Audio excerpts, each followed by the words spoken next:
I must survive to protect my family. I can't lose them. I can't feel that pain again.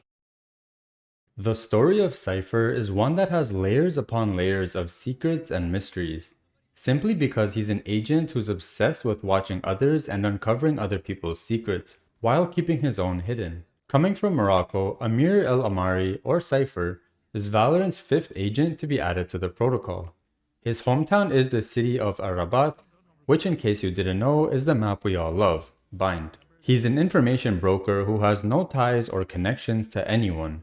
And based off his voice lines and what we know about him, it seems that he may have lost his family in some sort of way. More on that later.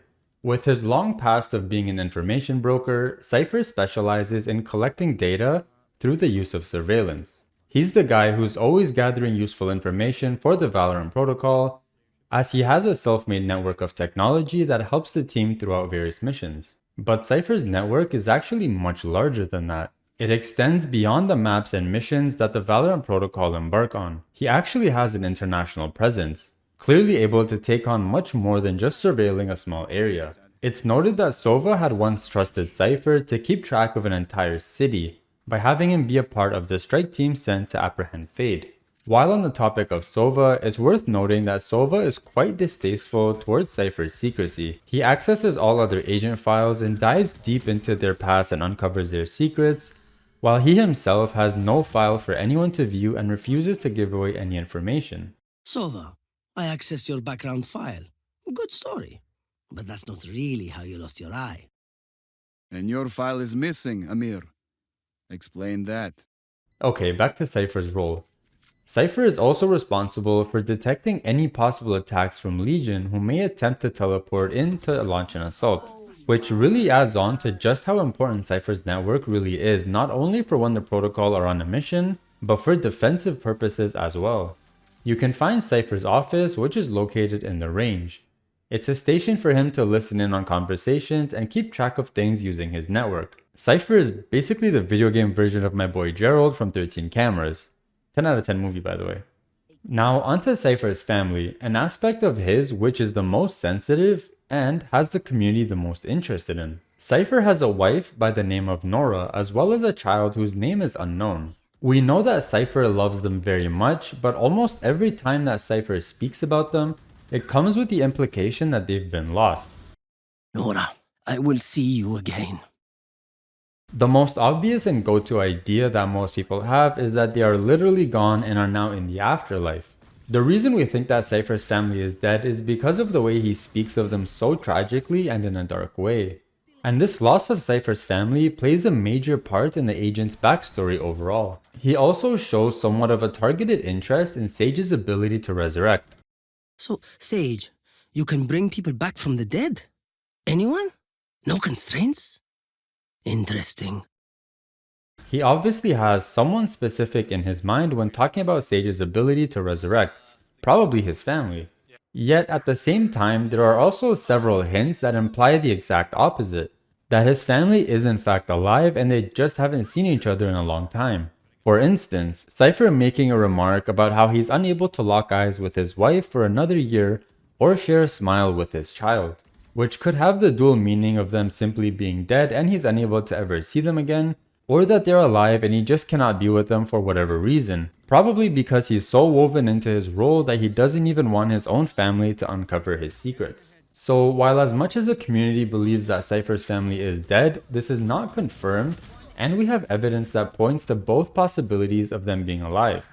Another example is when Cypher is being revived by Sage. For a moment, I saw them. Given that the line, "for a moment I saw them," plays on revival, gives us the interpretation that he just briefly entered the afterlife and got a glimpse of his wife and child. However, on the flip side, we all know the saying that on the brink of death, your life flashes before your eyes, and since Cypher's family was such a major part of his life, that's what he saw flashing before his eyes, not necessarily them being dead. One of Cypher's voice lines that has me the most interested in, and I wonder if anyone else has actually caught on to the real meaning behind it yet, is this one. I must survive to protect my family. I can't lose them. I can't feel that pain again. In this voice line, it's very clear by the way Cypher is talking about his family that they are alive. He's made it his goal to protect them at all costs because he can't lose them. But then we have the last part. I can't feel that pain again. What pain? If his wife and child are alive, what pain could he be talking about that is equally as bad as losing your family? Could he have lost his parents when he was younger maybe? Has he lost a sibling in some sort of way? What if he lost his child, but his wife is alive? This one has me the most interested because most of Cypher's voice lines speak about Nora and it's a mix of her being alive and not alive. He likes to talk about how he strives to protect Nora quite often, such as this voice line. These imposters threaten everything. Nora, ما نقدرش نخليهم يخسروا الغزالة ديالي. Beloved is a word used towards someone who you love a lot and you hold dear to your heart. But it's typically used in a romantic sense. So Cypher is most likely referring directly to Nora here. But what about his child? Does he not want to protect his kid as well? Or maybe he's already lost his child and he's trying to protect whatever family he has remaining. It's very possible that Cypher could have had a second child as well which he once lost. There are so many possibilities here and honestly they all work in some sort of way. Let me know in the comments what theories you guys got cooked up. And now what Cypher is most famous for, his appearance. Particularly his bald head. Well, spoiler alert, Cypher is not bald, or there's a chance he's not. This is because Cypher is wearing a mask that covers his entire head, not just his face, obviously. If you take a close look, not a single bit of Cypher's skin is visible, not even his eyes. He wears some sort of tech that makes them glow blue. His neck is also covered by a large coat and he wears gloves. So we have absolutely no idea what Cypher looks like underneath, what his skin tone is like. Does he have hair? What color is it? Does he have a beard? And so on. This all comes down to Cypher doing the most with his secrecy and making sure that there's absolutely nothing anyone can dissect about him. Other than his height and his voice, but I wouldn't put it past Cypher to even alter his voice. And here is something about Cypher that I bet you didn't know. Do you guys remember the Reckoning cinematic that happened in Season 8? A lot of the cinematic involved Omen and a lot of his lore was uncovered when one of the Hourglass's leaders used a machine that seemed to rip out his radiant powers and cause pain. The machine that was basically killing Omen was being controlled by this Hourglass lighter.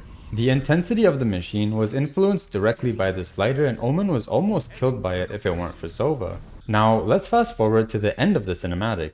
Cypher is literally holding the exact lighter that the Hourglass leader was using. This is a detail that I had completely missed until someone from my comments brought it up. Shout out to you. It's very possible that this lighter holds some sort of technology that could be manipulated to create a similar machine that extracts radiant powers, or the opposite, give more radiant power. Whatever it may be, Cypher is holding on to it for a few seconds of the cinematic and we get no mention of it after. I find this to be a pretty huge deal because this guy is holding a really powerful device and I'm surprised that we haven't heard more of it. Maybe we'll have it uncovered in the next cinematic, but I think it's a really cool detail to bring up. The most recent lore or story related incident involving Cypher was when Clove and Killjoy got coordinates to the underground Hourglass base and got Cypher's help in finding the exact location, which is where the next map is going to be taking place. I hope you guys enjoyed this video. Don't forget to like and subscribe if you did, and I'd love to hear your comments about Cypher's lore. And as always, thanks for watching.